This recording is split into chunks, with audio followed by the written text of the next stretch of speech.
Hola, hello. It is Fat Free Diaries, May 30th, 2012, about 6:35 in the morning. Good morning, good afternoon, good night, whatever time this has reached you. My name is Ellie, and this is my journal on my journey towards a healthier life. I've been really busy. I was supposed to give you a video on Thursday. Didn't happen because I was busy riding a horse. Yes, riding a horse. I gotta make this video quick because I actually set up the timer, but I have a lot to tell you. And one of the things I've been wanting to talk to you about is that riding the horse.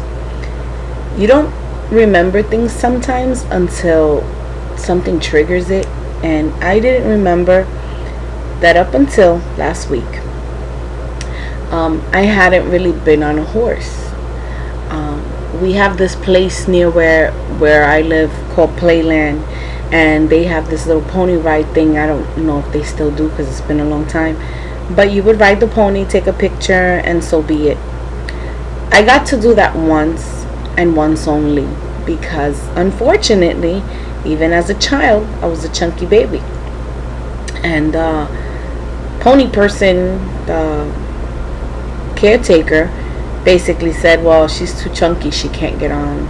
So needless to say, when I'm about to get on my Rustler, that was his name, I feared for that pony. Well, he's a full grown horse.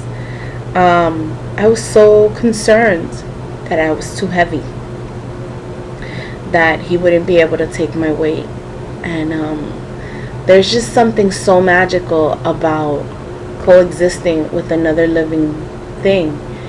And as I'm riding him, boy, did he want to have a rush. I kept having to pull him back, and that was kind of scary because it was pretty high up. But needless to say, I rode him, and once I petted him, and boy, was I trying to talk some sense into that horse. I was like, listen, I'm a city girl. You need to make sure you don't throw me off, all right? Listen, I'm really sorry that I'm kind of heavy and whatnot. And it wasn't until I looked at the picture that I realized that I have completely fallen off this wagon. I have really lost it. I had lost, by the end of last year, the beginning of this year, I had lost 32 pounds. I'm gonna admit it. I've gained some of that weight back. Over the last several weeks, I've been having different treatments for things, which when I'm ready, I will share with you. I'm just not ready to do that just yet. In any case, the medication has been my excuse towards just letting it go. And that needs to change because I've gained about 8 to 10 pounds back of the weight that I lost. I say 8 to 10 because it depends. There's water weight, whatever. Depends on what time of day you measure yourself, and I didn't get a chance to weigh in on Sunday like I normally do. But as of this morning, and I had a little something to eat, it had gone up, and so now my total is more like 22 pounds instead of 32 pounds. I'm ashamed. I'm embarrassed. I was doing so great with this. So many of you were telling me how I should become a motivational speaker. It's hard to motivate somebody else when it's really hard to motivate yourself. Anyway, let me not get too depressing this time. I got other notes for you. I found a way to do it on the screen so it actually looks like I'm still talking to you even though I'm looking at my notes. This trip that I went to was my son's 8th grade graduation trip. Couple of good things, a couple of not so good things. The good thing is that my son is a great kid. He's a wonderful teenager, as mixed up as teenagers are. He's the epitome of what all that is. At the same time, that we had an exchange that wasn't so happy, it was also a happy one, and I'll explain to you why. So there's kayaks, these little kayaks where it's not so much that you sit in it, but you like kind of straddle it and you can ride around in it. You can put up to 2 people. So there was only 4 of them, and there was him and 3 friends, and I was going with him. I wanted to share some time with him, because in my mind I wanted a bond. In his mind, he just wanted to play with his friends. So he basically tells me, oh mom, but we were gonna race. Basically he's telling me my fat ass can't get on with him because I'm probably gonna slow him down. And they never raced, but it wasn't until his friends caught on, to my dismay, because boy, that upset me. It's like, wow, I am not the cool mom that I thought I was. The other kids seem to think so, but my kid doesn't. And the other kids are like, oh, Miss Rivera, you can ride with me. And then he kind of felt guilty, so he let me ride. And why is it mixed up? Because it felt like crap. I realized that I am not the cool mom in his eyes, that I thought I was. That's alright though, because this is what most moms go through at this age. And there are times that I need a little reassurance that he sees me as his mom. For those of you who may not know, I didn't give birth to him. He was born in my heart, not my belly. And just every now and then, you want to know that you're on the right track, that you're not screwing your kid up, that all those things that every parent worries about are the things that I worry about. But it doesn't matter what I think and what I feel. It most of the time matters how he sees me and what he sees. And if that means that I'm the uncool mom that my mom was for a certain time in my life, it means that I've made the standard of what he needs. I don't know if that even makes sense, but it makes sense to me.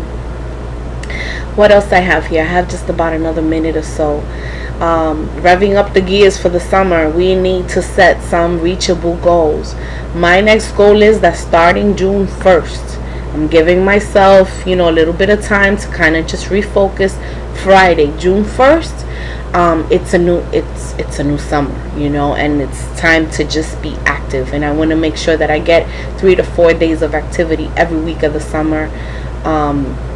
It's never really been about losing the weight. It's more about gaining self-esteem, gaining confidence, gaining pieces of me that I've lost along the way just because of stuff. I'm a recovering hoarder. I don't say that easily, even though I can say it with a smile. Note that I'm even having trouble looking at the screen. When I was 10, I lost one of my sisters to street violence. She was in a store minding her own business, and sure enough, she ended up getting shot over some dumb stuff. At 10, noticing that life has an end, that was rough. You're not thinking that your older sister is going to be gone just like that, or because she went into the wrong store at the wrong time. I gained the little sister out of the deal, because when my big sister passed away, her daughter, who was 8 months at the time, came to live with us, and then she made it to 13. But lupus took her away from us. I can't do this every time, people, and I guess that's why I've not been doing these videos, because there's just so much. There's so much in my heart these days that it overflows, and I'm just trying to keep it simple. So downsizing. I started just this habit of collecting things. Oh, I'll keep this. This was hers. Oh, that was hers. Oh, this was hers. Oh, she made this. Then my mom died, and she was a closet hoarder. I say closet hoarder not because she denied it, but because her hoarding was well kept. But if you opened up the closet, you'd see that it was in there. And then what happened was, when she passed away, I would open up these closets. I'd take things out to organize them, and there they would stay. And I'm having trouble because I'm kind of hoarding again. We moved from a 3-bedroom apartment to a 1-bedroom apartment. I know, it's small as shit. It's a great neighborhood, and it's peaceful here. But lately I look around and I'm like, damn, I still haven't gotten rid of that box. And wow, that's still in plastic. Those are picture frames back there. I won't show you that side of the room. You don't want to see it. That's also my son's corner of the room. But I think it's really important that we downsize, that we start getting rid of things. I have a pin in my hands. I don't even know how it got here to this table, because it doesn't belong here. But I'm going to start by throwing that out. I can't do much else for this little corner of the room, but I'm going to organize that. And I'm sharing it with you, because as I'm sharing it with you, I'm motivating me, because this way I know I have to be accountable. That's why I do these videos. It helps me be accountable for the things that I need to get done. It's no coincidence that I stopped doing the videos and I started gaining weight. So I'm back, and it's hard to come back after you've left anything, but I'm back because I know this is the right thing to do. And I've gotten all kinds of criticism, good and bad, and F you for the bad, because I don't need it. If you can't be positive about this, then leave me alone. And it's real simple, just leave me alone. I've separated myself from nonsense, from things that don't bring peace to my life. I know that I have very little filter, so I stay away from people who don't understand that, who can't get me, because I don't know how to change that. I don't know that I need to change that, because for all the people that don't get me, there's a lot of people that do, and they love me just as I am. I'm not perfect, but everybody deserves to be loved as they are, and even if there's an occasional conflict, love me anyway, just because I am, because that's the way I want to love you, just as you are. Who cares? If we were all the same and wonderful in every single way, then life would be really boring. It's our quirks that make it interesting. Mine is that I don't have much of a filter. I feel it, I say it. Maybe I shouldn't. Whatever. Such is life.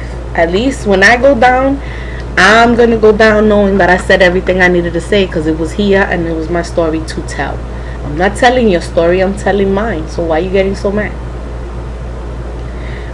Anyway, happy news, because we can't be all and all dramatico and soap opera-ish. Soap operas get canceled, and I don't want Fat Free to get canceled.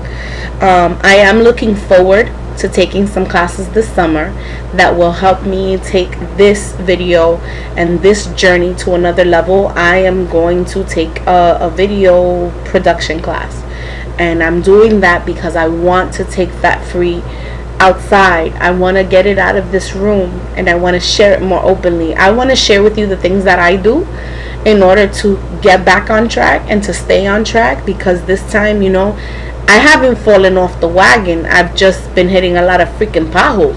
So I'm getting back, to good roads and to strong roads, and repaving the roads that I need to, and refixing my lines, because I can't remember. Check the old videos. You can't drive somewhere if you have lines that are taking you everywhere. You're going to get confused, and you're going to get into a car crash. And I refuse to be a wreck. So my journey so far has been one of ups and downs, like anybody's journey, but I am recognizing where I need to fix things and what works. These videos work, so I'm gonna stick to this. And if you visiting these videos helps you and motivates you, get off the couch, turn off the TV for half an hour, take a walk. Listen, if you don't want to share your roles with anybody, because like I'm one, I don't like running in public, because I'm not sharing my jiggle with anybody. It's personal, man, and people stare, and I don't like people staring at my jiggles. So you run around your living room, even if it's small. You can still run in place. Do what you gotta do. Don't make excuses. I'm not making the excuses that it's medication that got me off track. That's not true. It's me. I stopped doing the little things that I was doing that were helping me along the way. The crazy little things, like moving around like a nut in the car. All those things help. That's my time, and it's May 30th. So in 2 days, bro. In 2 days.